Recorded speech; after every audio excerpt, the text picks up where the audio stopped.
Good morning, students. So in the last practical I gave you two programs, that was to a C++ program using array to enter 10 consecutive odd integers and then print your sum. So you know that odd number starts from 1, 3, 5. So uh, all of us knows the odd numbers. So if you have 10, 10 consecutive odd numbers, it will be 1, 3, 5, 7, 9, 11, 13, 15, 17, 19, like that, right? So it's countable. So in the second program you have to create the following output using nested for loop. So this is the format. So these two programs are also quite easy. Okay, so however most of you had problems in both the programs. So I'll be showing you the answer. Now for those of you who submitted late, obviously your marks will be deducted, right? So let me first show you the answer for the odd numbers. So there are two ways it can be done. In the first one, you can see that in the main function, body of the main function, I have declared two variables, that is I, that is for the counter variable, and then sum has been assigned the value 0, because sum is going to be the sum variable value is going to be used in the formula.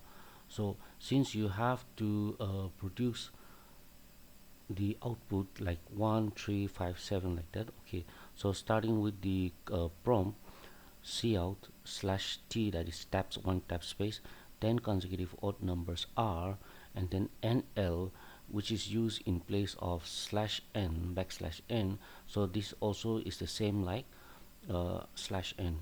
It moves the cursor to the next line, the new line. So here in the for loop you can see that I starts with 1, because the initial value of the first odd number is 1. And as you know that the last odd number, the number 10 odd number, would be 19. So here it is, so here I is less than 20. Alright, so I will keep on counting till 20. Now if suppose you make it 50 or 100, that means it will find odd numbers till 100, right? So here since you want to find consecutive odd numbers, right? Now if it is suppose like consecutive numbers, in that case if you write here 10, that will be correct. But in the case of odd numbers, if you write here 10, that will not be correct, because if you write here 10, I is less than 10, then you will get only 5 odd numbers, right? So that's why here 20 is written, so that you'll get 10 odd numbers. Now in the case of the increment, you can see that by default I plus plus means I value increases by 1, but in here you can see that I is I plus 2. Why is it I plus 2? Because if you increment the value of I by 2 every time, the present value of I is 1. So if you write here I equals to 1 plus 2, you will see that the next value of I becomes 3, right?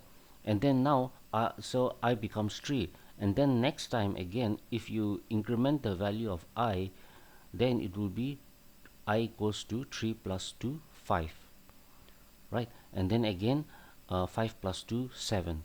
So you see that you it skips one number, so that you'll get the next number, which is the odd number. Okay, so everything depends on this increment or decrement value of I.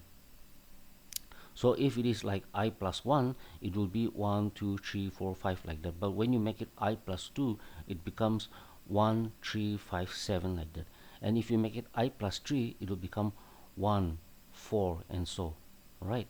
So so changing this value, changing the number in here, changes the whole program logic. So here in within the for loop, body of the for loop, cout slash t, so that there's one tab space, and then value of I. So it will simply display the value of I.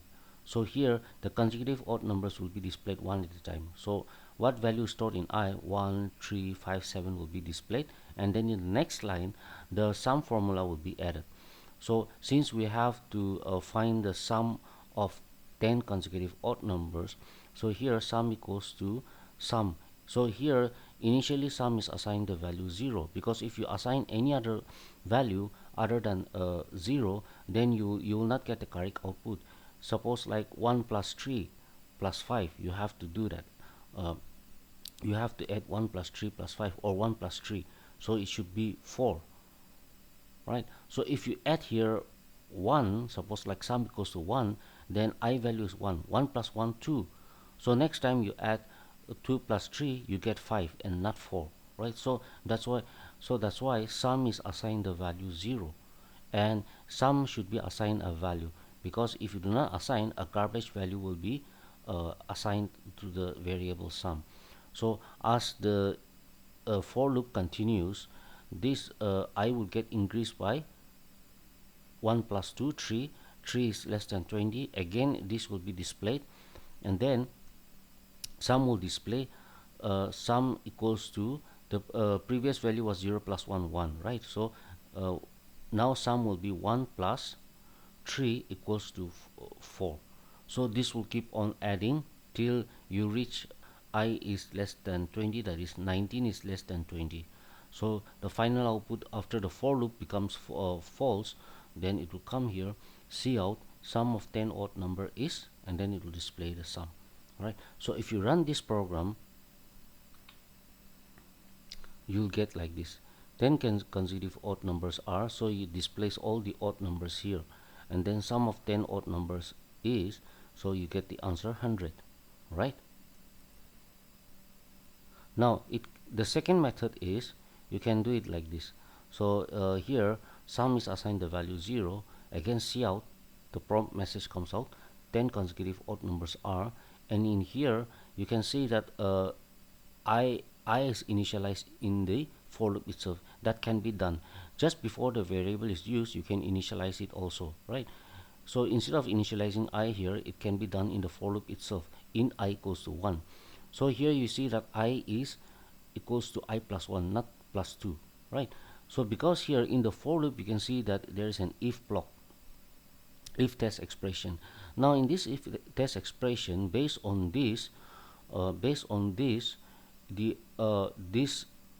the body of this if will be executed. So if this is true, so suppose like I is 1, 1 more 2 equals to 1, 1 more 2 equals to 1. So comparison is done between, if the remainder that you get here, because modulus will take the remainder, right?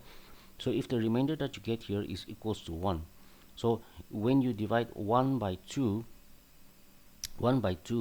you get the remainder 1, right? So 1 equals to 1. So see out slash n slash t, okay? So new line, tab space, and then 1. So that will be added, sum equals to, so the same formula will be executed, right? Now since if is not a repetition, if is not a loop, it's just a decision branching, right? So it will execute only once. After that, I will get incremented by 2, right? So I will get incremented by 1 plus 1, 2. Then 2 is less than 20, yes. Then it will come here, if 2 mod 2 equals to 1. Now when you divide 2 by 2, you will get the remainder 0, right? So 0 is not equals to 1. The comparison is 0 is not equals to 1, right? So in that case, the body of this if block will not be executed. So in the output, 1 is there, 2 will not be there. I will get incremented, so I will become 2 plus 1, 3. 3 is less than 20, so again it will come here, if 3 mod 2 equals to 1. When you divide 3 by 2, you will get the remainder 1. So 1 equals to 1, right? So you can see that for every for every odd numbers, the remainder will be 1, but for every even numbers, the remainder will come out 0, right? Because all the even numbers are divisible by 2, right? So that's using this formula method also, in the previous method also, you can find out the output. So if you run this, you will get the same output like this, okay? Now the second program was to the nested for loop. So here is the program. So this program is pretty much the same of the first program, that is 1 2 2. The only changes that I've done here is, if you compare this program with the previous program. The only changes that I made here was in this output cout.